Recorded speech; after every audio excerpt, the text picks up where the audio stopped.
Uh, Hi guys, this is Advocate Siddharth Jain of Lexis and Company.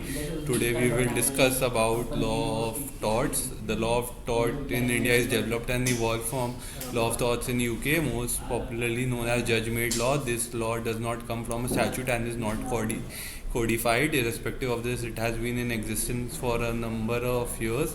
However, the instances for cases under tort have been reducing compared to the number of cases which are filed in UK and USA. In simple term, tort can be defined as an act conducted by one person towards another person which causes harm to the other person. This act of wrongdoing causes either injury to the other person or harm. By injury, we mean invasion of a legal right of a person, and by harm, it is meant causation of any loss or detriment to person which leads to his suffering. The intensity of tort is further determined whether the act was intentionally caused in order to inflict act on the other person or whether the person acted in a negligent manner. Types of tort. Torts can be broadly divided into three categories. Intentional torts, which is caused by an intentional wrongful act by the other person or group of persons, is called as an intentional tort. This includes assault, battery, trespass, etc. Negligent torts, which is a wrongful act caused by the negligence of another person, group of person, is called negligent torts. These include incidents which usually occur because the person has failed to behave with the level of care that a person with an ordinary prudence would have done. Torts under strict liability. In the torts committed under this category, a person is considered to be liable irrespective of his intention to commit the wrongdoing.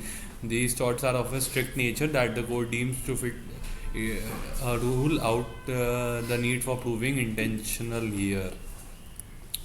The principle of torts can be discussed by understanding its type like compensation, concept of injury.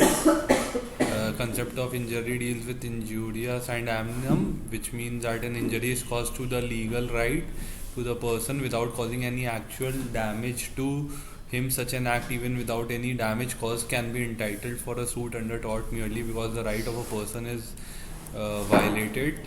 And burden of proof. The plaintiff under tort must prove the following to establish the commission of tort: existence of duty of the defendant towards the plaintiff. This is actually the reasonable duty to care, breach of this duty, injury caused to the plaintiff because of breach of this duty, and damages suffered by the plaintiff due to such a breach. Then comes vicarious liability, which means that the defendant has committed tort while acting under direct orders and supervision of his seniors. Then lastly, it's contributory negligence. If the plaintiff has contributed to a part of the wrongdoing, that the plaintiff is not liable to be compensated. For example, if a person touches a coffee machine in spite of express warnings on the machine that it is hot and eventually burns himself, he cannot sue the restaurant for his burns. Thank you.